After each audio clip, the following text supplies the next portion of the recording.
রাত পোহালেই তো ষষ্ঠী, তো ষষ্ঠীর উপলক্ষে সকলের মেয়েকেই তো সবাই সুন্দর করে সাজাবেন। তো আমার মেয়ে না সাজলে কি আর হয়?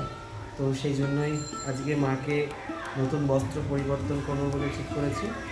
তো এই শাড়িটা একজন ভক্ত দিয়ে গেছিলেন মাকে। কোন ভক্ত দিয়ে গেছিলেন তিনি তো জানেনি।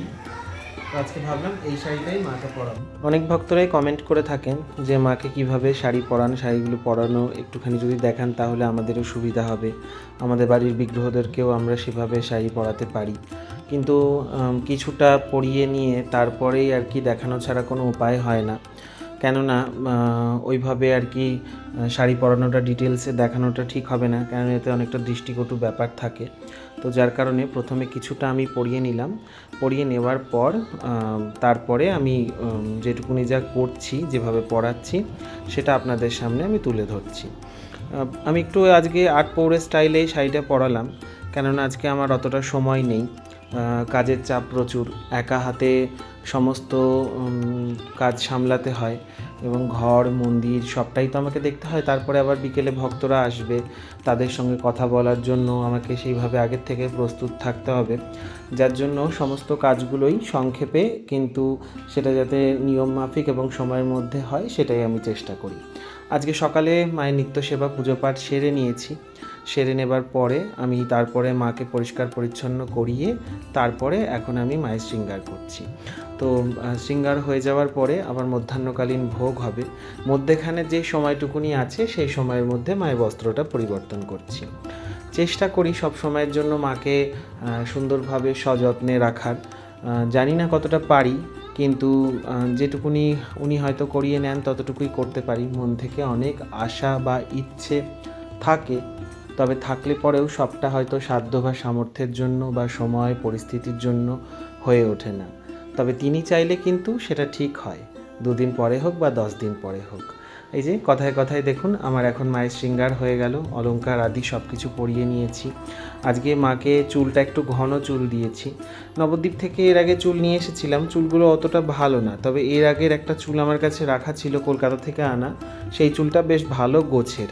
তো সেই চুলটাই আজকে মাকে পরিয়েছি, আর দেখুন বেশ ভালো মানাচ্ছে। অন্য অন্য দিনে যে চুলটা পরালে হালকা হালকা লাগে, তার থেকে এখন বেশ ভালো মানিয়েছে। আর আঁচলটা পরে আমি এভাবে গুটিয়ে দিয়েছি। আর এখন শৃঙ্গারের পর মাকে মধ্যাহ্নকালীন ভোগ আমি নিবেদন করে দিয়েছি। ভোগে আজকে বেশি কিছু না, যেহেতু আমি শাড়িটা পরাবো বলে ডাল আর ভাজা দিয়ে মায়ের ভোগ হয়েছে। আর তারপরে মায়ের বিশ্রাম দিয়েছিলাম, দেওয়ার পর এখন বিকেল 4টে বেজে গেছে, বাইরে ভক্তরা অপেক্ষা করছে।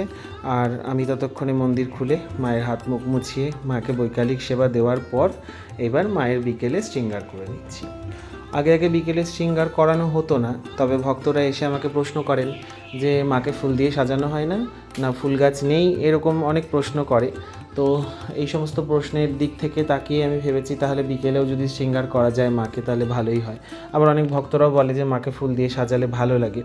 তো যার কারণে কিছুটা সামান্য ফুল আমি তুলে রেখে দিই, সেটা বিকেলের জন্য যাতে থাকে সেই জন্যই আর কি তুলে রেখে দেওয়া হয়। তো এক এক করে সমস্ত ফুল দিয়ে আমি মাকে শৃঙ্গার করছি। সকালবেলায় বেশ অনেক ফুল থাকে, সেই সমস্ত দিয়ে মাকে শৃঙ্গার করানো হয়, তবে বিকেলে সেটা তো আর হয় না। বিকেলে যা ফুল থাকে অল্প কিছু সেই দিয়েই মাকে শৃঙ্গার করি। আর যেহেতু এখন গরম, সে কারণে যতটা হালকা পাতলা রাখা যায় এটাই ভালো, তাতে করে মায়েরও একটু শান্তি হবে আর সেবাতেও উনি সুখ পাবেন। তো কথায় কথায় আমার অনেকটাই সাজানো হয়ে গেল। এবার মায়ের সামনের দরজাটা খুলবো, তারপরে এক এক করে সিরিয়াল অনুযায়ী আবার সব ডেকে ডেকে তোলা হবে। এই তো এখন বসবো, একদম মধ্যেখানে একবার সন্ধ্যা আরতিতে উঠবো 7টার সময়, তারপরে ওই যে আবার বসবো রাত্রি 9টা-10টা বেজে যায়। বিকেলবেলায় হয় কি, যারা শনি মঙ্গলবার আসতে পারে না তারা ওই সোমবার শুক্রবার বিকেলের দিকে আসে। তারা ওই 1টা-2টো করে আসতে থাকে, দেখিয়ে যায় আবার আসে, দেখিয়ে যায় আবার আসে। কোনো কোনো দিন আবার সেটা ব্যতিক্রম, প্রথম থেকেই ভিড় হয়ে থাকে। তবে যেহেতু আগামীকাল ষষ্ঠী, সে কারণে আজকে ভিড় একটু কমই হবে। এখন এবার দরজা খুলে দিলাম, দরজা খুলে এই কয়েকজন ভক্ত অপেক্ষা করছেন। তবে আজ একটু দরজা খুলতে বেশি দেরি হয়ে গেছে, যেহেতু শৃঙ্গার করিয়ে একটু বিশ্রাম আমি করে নিলাম, তারপরে আমি মন্দির খুললাম। তবে ভক্তরা ধৈর্য ধরে অপেক্ষা করেন মাকে দর্শন করার জন্য এবং আমার সাথে কথা বলার জন্য। বিশ্বাস ভরসা পায় বলেই। সকলে ভালো থাকুন, দেখা হচ্ছে অন্য ভিডিওতে। ততদিনের জন্য অপেক্ষা করুন, সময় সুযোগ হলে আবার এডিট করে তাড়াতাড়ি ভিডিও দেব। জয় মা মুন্ডমালিনী।